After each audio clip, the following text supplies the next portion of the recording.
पहले की रानी। एक थी रानी। क्योंकि राजा की मौत एक हादसे में हो गई थी, रानी को ही राज्य संभालना पड़ रहा था। रानी का नाम था रानी रश्मिवती। रानी ईमानदार थी और प्रजा की सेवा में लगी रहती थी। एक दिन उसके दरबार में 3 नौजवान आए, रमेश, सुरेश और दिनेश। कहो, क्या सहायता कर सकती हूँ मैं तुम्हारी? हम आपके दरबार में काम करना चाहते हैं ताकि जनता की सेवा कर सके। लेकिन अभी तो तुम्हारी उम्र बहुत छोटी है। तुम लोगों को तो अभी अपनी पढ़ाई पर ध्यान देना चाहिए। हमारा मन पढ़ाई में नहीं लगता। माता पिता को लगता है कि हम किसी के लायक नहीं है और हम साबित करना चाहते हैं कि हम लायक हैं।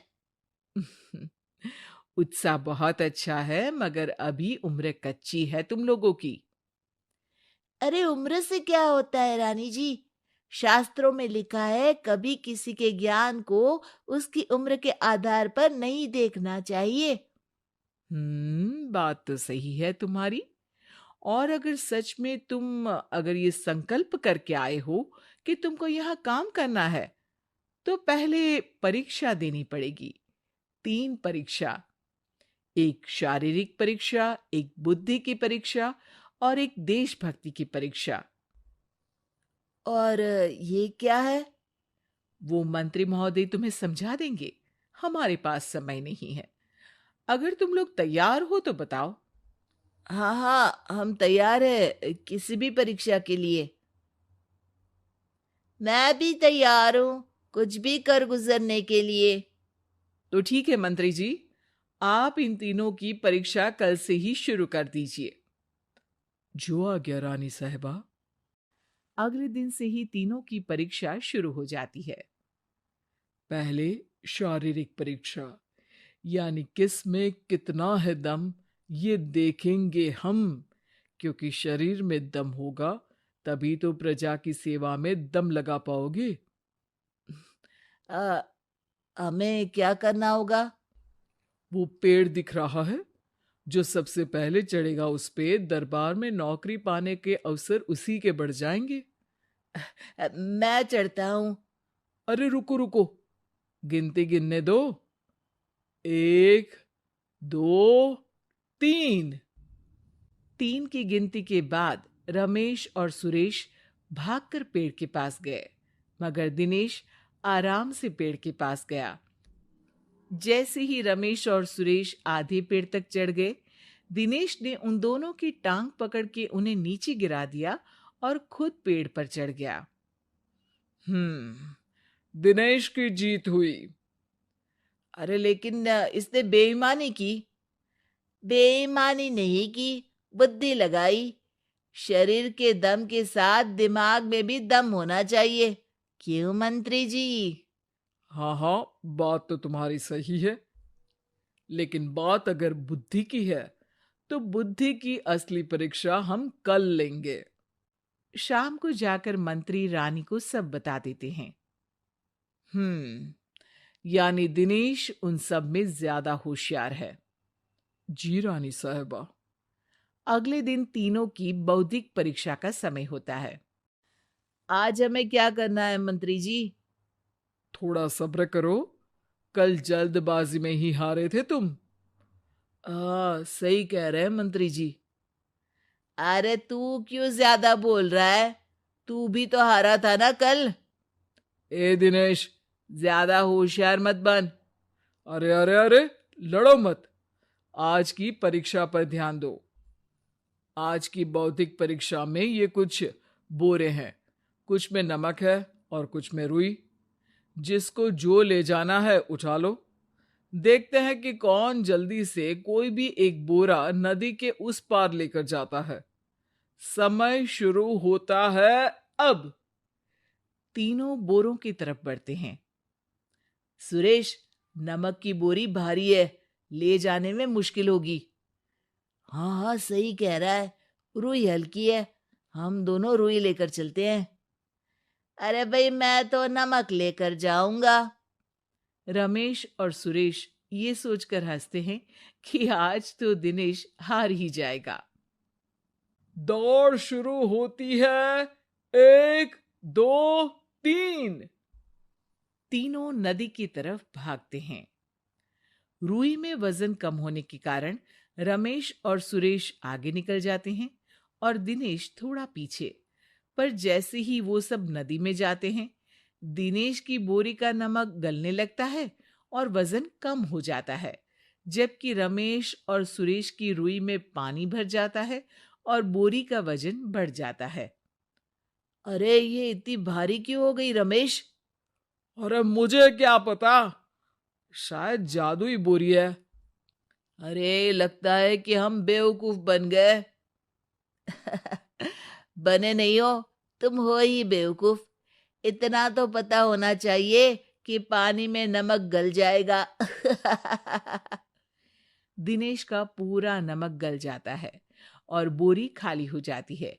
वो जल्दी से रेस पूरी कर लेता है।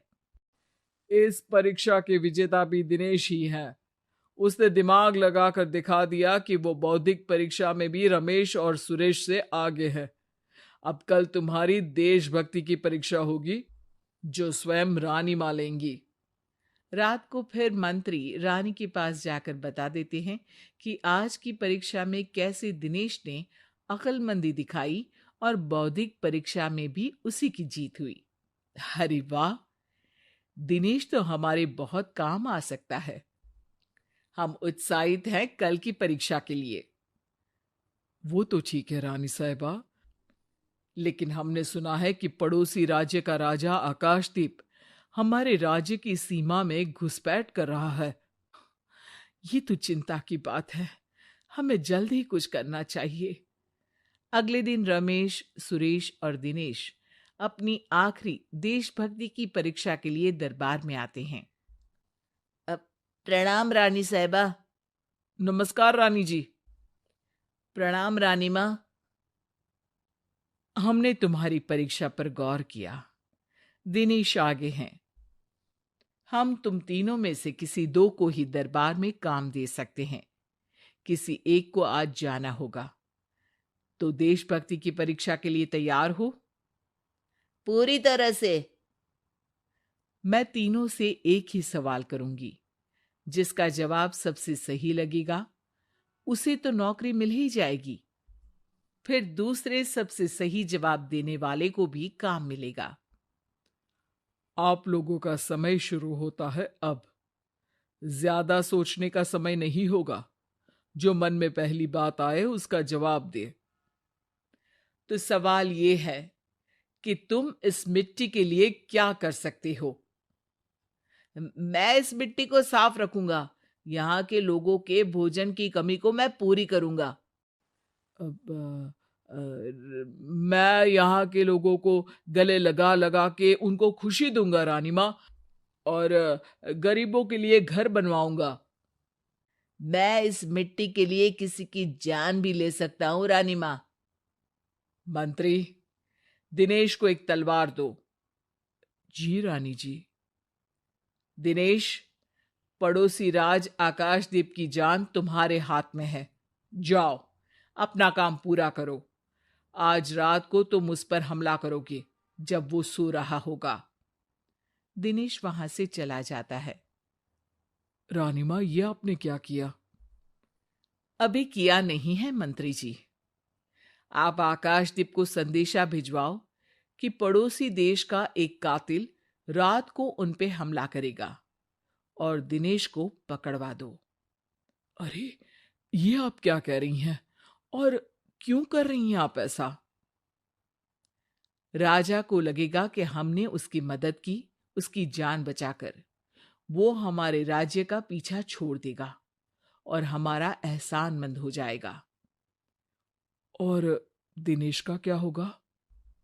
इस राज्य को दिनेश जैसे शातिर और लड़ाकू लोगों से ज्यादा जरूरत है। ऐसे लोगों की जो लोगों को खाना खिलाने की और खुश करने की बात करे।